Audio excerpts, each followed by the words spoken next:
Karena yang Amerika itu bersih tuh guys ya. Kayak harus ingat. Biasa kita Indo agak ya. Gimana gitu. Yang Brazilian wax ya. Iya, Brazilian wax.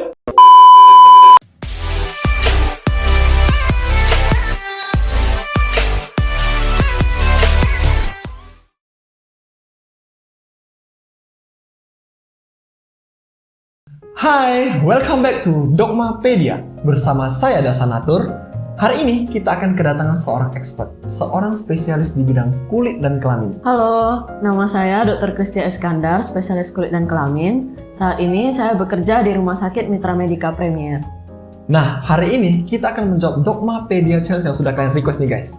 Kita akan membahas statement-statement yang sering berkembang di masyarakat saat ini. Fakta ataupun mitos seputar kesehatan kulit dan kelamin. Yuk kita bahas satu persatu. Sex toys aman dipasang pada alat reproduksi pria dan wanita. Fakta atau mitos? Mitos. Sex toys yang dibilang di sini tuh kan yang dipasang di reproduksi seperti guli atau kelereng. Guli? Waduh, Iya, apa gitu? iya. Itu benar-benar dipasang? Iya. Pada Iya. alat reproduksi wanita, Bu? Biasanya itu di pria. Biasanya sih kalau orang awam itu bilangnya untuk meningkatkan sensasi ya. Ketika melakukan Untuk ke hubungan? wanitanya, iya. Oh. Ketika melakukan hubungan. Kalau di bahasa Inggris mungkin marbles ya. Marbles. Wah, marbles ya guys. Iya. Kalau yang dipakai pada wanita mungkin itu lebih banyak dok ya, seperti Kalau itu masih aman ya, karena itu kan maksudnya bukan yang dipasang di dalam kan. Kalau kelereng ini dia seperti ditanam di dalam kulitnya gitu. marblesnya itu dipasang di mana? Di dalamnya langsung? Biasanya ditanam di kulitnya itu. Oh, berarti kita punya 4. Bukan? Ketika penetrasi gitu? Iya, ketika penetrasi gitu, nanti di vagina itu kayak terasa ada kayak bola-bolanya gitu kan. Nah, itu katanya bisa meningkatkan sensasi ke si wanitanya. Tadi dokter mengatakan bahwa itu mitos, berarti itu nggak aman dong? Nggak aman dong? Nggak aman. Kira-kira? Karena itu kan memasukkan benda asing ya ke dalam kulit, dan itu pasti akan meningkatkan resiko infeksi. Beda kalau silikon lagi. itu kan dia kenyal. Kalau ini kan dia memang Keras. terbuat keras seperti kelereng, terbuat dari besi gitu. Dia biasanya itu pakai tindakan bedah. setahu saya. Iya. Harus dibedah baru masukkan. Guys, itu nggak aman ya. Kalian jangan pakai itu. Pakai yang normal-normal aja tuh pun sudah bisa enak ya dok ya. Iya. Air mani atau sperma sangat baik dijadikan sebagai skincare wajah. Ini menarik nih, fakta atau mitos ini? Mitos juga. Wah. Memang sebenarnya teorinya kan sperma itu terdiri dari banyak kandungan protein ya. Nah, teorinya memang bisa itu untuk seperti growth factor gitu, untuk meningkatkan skincare untuk meningkatkan reproduksi kulit pada wajah gitu kan. Tapi pada penelitiannya itu sama sekali tidak benar. Gitu malah itu bisa meningkatkan resiko infeksi menular seksual juga gitu. Oh, karena mungkin karena kan spermanya di sperma itu ada juga bakteri-bakterinya. Spoilernya suka kayak nonton aja wanita itu kayaknya banyak suka juga ya di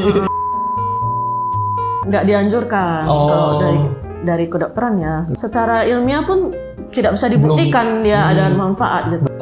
Agak bau kali ya dok ya. Bau karena itu kan memang dari alat reproduksi ya. Jadi kan itu sudah ada bakteri-bakteri yang bercampur di situ. Iya. Jadi dari higienisnya juga nggak bagus. Itu malah jadinya mungkin bisa bertambah kalau yang ada jerawat ya. Karena jadi infeksi bakterinya pun masuk di situ ke juga kulit, ya, masuk ke pori-pori. Itu bisa menyebabkan reaksi alergi juga. Ya pada wajah pun bisa juga reaksi alergi karena sperma. Hair removal atau waxing pada area sensitif wanita itu berbahaya. Hair removal ini cukur ya? Mitos. Ya, karena sebenarnya bulu kemaluan itu ada gunanya, Ada fungsinya juga. Pokoknya semua ciptaan Tuhan itu ada fungsinya. Fungsinya apa itu dok? Bisa untuk menangkap bakteri juga. Oh, menyaring ya dok ya? Iya, seperti menyaring bakteri. Kalau saya nih, saya lebih suka lihat yang bersih nih dok masalahnya. Gitu pula ya. Memang sih ada juga yang mencukur itu memang masalah kebersihan. Sebenarnya itu nggak benar sih. Karena bulu itu bersih asalkan kita teratur mencucinya. Mencucinya perawatannya juga bagus itu ya. Iya, dia nggak akan dia nggak akan kotor. Biasanya sih cukup dengan air bersih sebenarnya. Nggak perlu sampai dengan sabun. Tapi kalau misalnya memang mau pakai sabun, itu boleh pakai sabun bayi. Itu yang paling aman. Sabun mandi itu kan dia memang khusus untuk kulit yang luar ini, bukan yang keras. Ya bukan ke kelamin, karena kelamin itu kan dia udah kulit yang istilahnya tipis dan lunak. Lebih bagus ke sabun bayi yang pH-nya lebih rendah. Sabun bayi. Ya. Tapi itu ya bisa bersih ya dok ya? Bisa, udah cukup bersih kok. Sebenarnya dengan air bersih aja pun kalau kita benar-benar bersihkannya dengan baik ya bisa. Dia udah bersih. Ya, anjuran saya sih jangan dicukur sampai habis. Itu banyak juga gunanya. Selain tadi yang saya bilang untuk menangkap bakteri ataupun jamur kan, dia bisa juga untuk ini meregulasi suhu di bawah situ. Ya, dia kalau cuaca dingin dia menghangatkan. Tapi kalau cuaca panas dia juga menyerap keringat gitu. Ketika kita waxing itu udah terlalu bersih, bisa muncul jerawat dong. Kalau untuk yang alergi sama bahan-bahan waxing itu juga nggak dianjurkan untuk ini sih, untuk mencabut bulunya. Cuma jangan sampai terlalu bersih, tetap ada sih disisakan dikit boleh sih. Untuk estetis kan ya boleh aja. Itu kan pilihan masing-masing orang lah. Masturbasi pada pria dianjurkan untuk mengurangi risiko penyakit pada prostat. Wah.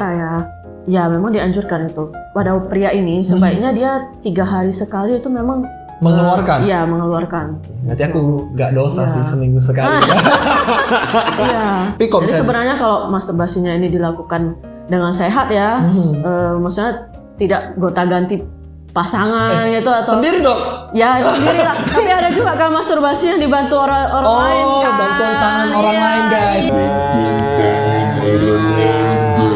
Ya, itu maksud saya. Penyebab kanker prostat itu mungkin terlalu lama nggak dikeluarkan mungkin dok?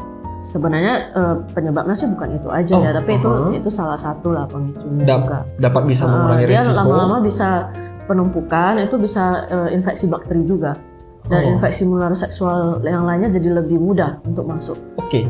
Menariknya gini dok, misalnya nih saya nih ya, anak baik-baik misalnya ya, jarang nih masturbasi kan, cuma dikeluarkan melalui pipi basah, sampai suatu waktu itu, bisa resiko penyakit prostatnya itu pas pada saat tua atau pada saat saya belum suami istri pun udah bisa kena. Kanker ini kan tidak tergantung umur ya. Jadi ya bisa aja pada usia muda juga, tergantung bagaimana lifestyle-nya. Bukan hanya dari yang masalah masturbasi tadi kan, mungkin merokok atau kebiasaan buruk yang lain, misalnya minum alkohol atau nggak tidur begadang terus. Ya baik ya guys, tapi jangan berlebihan. 3 hari sekali bahas, sehari 3 kali. Bukan, jangan salah. Itu namanya makan obat. Ini viral ini di media sosial. Tanning atau sunbathing pada area private part itu wajar. Mitos. Agak berbahaya sih ya kalau saya bilang. Karena seperti yang tadi kita udah bahas kan, kulit dari vagina ya ataupun penis itu kan dia kulit lunak. Jadi kalau menjemur ke matahari gitu atau terkena panas, dia resiko sunburn-nya itu lebih tinggi daripada kulit yang normal. Sedangkan kulit yang normal aja kalau kita jemur matahari terlalu lama melepuh apalagi di situ apalagi gitu. Kulit area private kita tuh dok gak pernah kena sinar matahari. Tapi kenapa dia hitam dok? Lebih ke ini sebenarnya kelembabannya. Jadi faktor kelembaban itu dia membuat kulitnya itu jadi memang lebih gelap dibandingkan gitu. Ya. Dan pengaruh bulu di situ juga. Pigmen juga kan? Pigmentasi bisa juga. Karena ya selain yang gelap ada juga yang pink, ada juga kan itu tergantung dari tipe-tipe kulit masing-masing juga. Tipe kulit manusia itu kan ada 6. Jadi masing-masing ras itu beda. Kayak misalnya kalau kulit di Indonesia itu mungkin antara tipe kulit 3 sampai 5 ya. Dia ada tipe-tipenya. Dari yang paling tan itu yang tipe 6. Tipe 6 itu yang paling gelap ya. Itu biasanya yang bangsa Afrika atau India. Kita di tengah-tengah ya. Mungkin lebih putih kan ke tipe 3. Ya Asian ya. Ya, tapi kalau yang sawo matang mungkin tipe-tipe 4-5. Yang 1-2 itu orang-orang Western lah ya, Caucasian ya. Kalau albino itu dia sama sekali nggak ada pigmen kulitnya. Berarti seluruh. Ya. Kondom tidak 100% efektif terhadap penyakit seksual menular ataupun kehamilan. Fakta atau mitos? Ini fakta ya. Fakta, wah. Karena kondom ini dia kan lunak dan sangat tipis kan. Jadi kemungkinan pada saat kita melakukan hubungan seksual itu kan ada friction ya. Itu sering mau ini loh koyak. Iya. Itu yang buat sering gagal di situ. Koyaknya sering kadang mungkin ya? koyak hanya sedikit gitu ya. Tapi itu kan dia udah bocor pasti. Keefektifan daripada kondom ini tetap dia nggak bisa 100%. Memang sih kalau dari penelitian dia sekitar 98% lah. Ya. Itu sudah bagus sekali memang. Taunya kondom pada pria ya, tapi ada juga kondom pada wanita. Really? Iya. Itu kondomnya lebih besar karena dia menutupi leher rahim itu.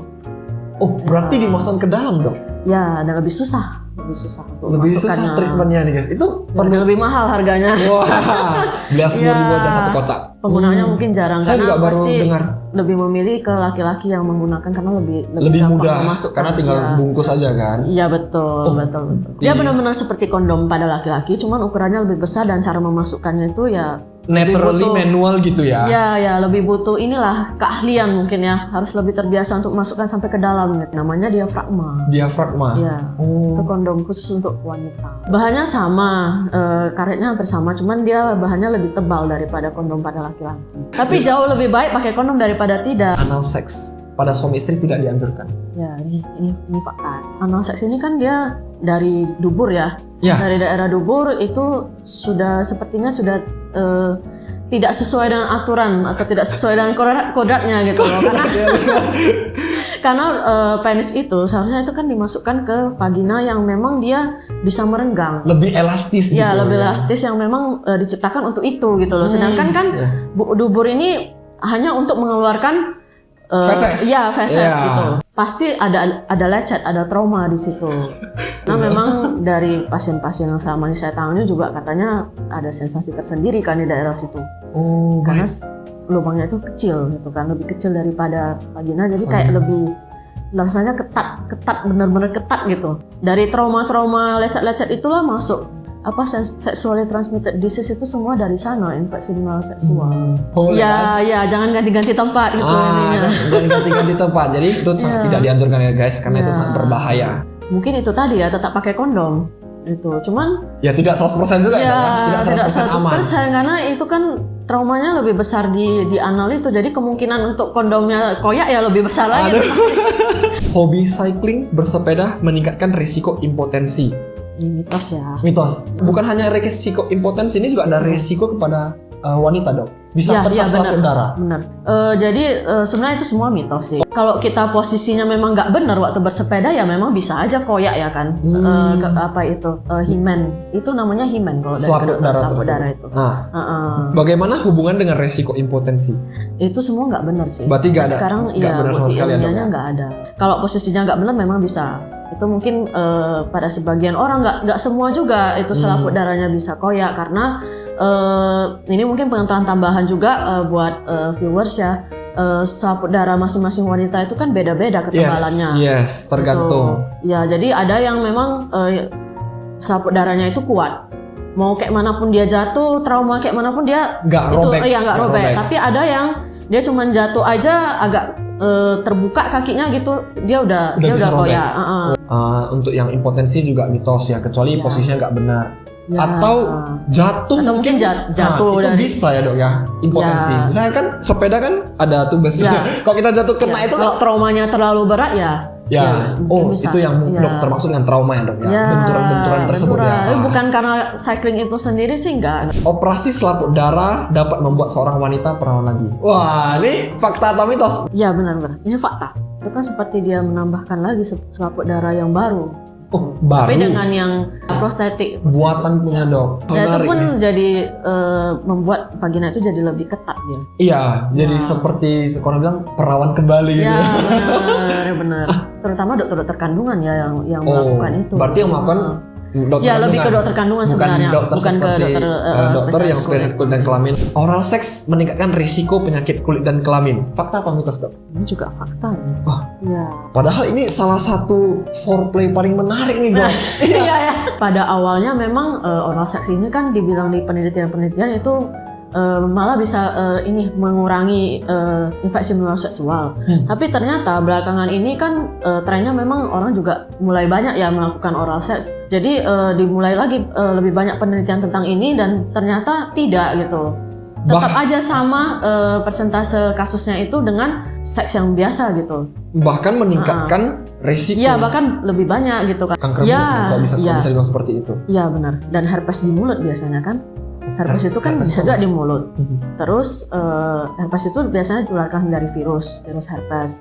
Terus kutil kelamin itu juga bisa ditularkan ke mulut. Berarti bahkan gonore itu juga ya sekarang ada gitu gejalanya di mulut. Dia jadi seperti kayak orang yang sakit tenggorokan. tetap pakai kondom seperti yang tadi saya bilang. Memang kondom lah caranya untuk lebih aman. Cuma kenikmatannya kurang. Ya itu sah-sah aja sih ya. Itu mungkin salah satu cara supaya supaya nggak menggelikan gitu, supaya lebih ada rasa. Saling menyesuaikan lah ya. Setahu saya juga sekarang ada kondom-kondom yang kayak tipis banget gitu yang buatan Jepang. Nah guys, kira-kira kayak ada pertanyaan apa lagi nih guys tentang kesehatan kulit dan kelamin? Kalau kayak ada pertanyaan, jangan lupa isi di kolom komentar ya. Yang pertama, pesan saya jangan jajan sembarangan. Ya, jangan sembarangan. Ya, seperti yang tadi saya bilang, jangan gonta-ganti pasangan karena gonta-ganti pasangan itulah salah satu faktor ditularkannya infeksi menular seksual. Tolonglah kondom itu ingat dipakai. Play safety. Seperti yang sudah saya katakan berulang-ulang tadi. Yes. Ya. Kondom is a must, walaupun memang tidak 100%, tapi itu jauh lebih baik daripada tidak. Nah, untuk teman-teman yang menonton Dogmapedia, jangan lupa like, comment, dan subscribe. Bye-bye!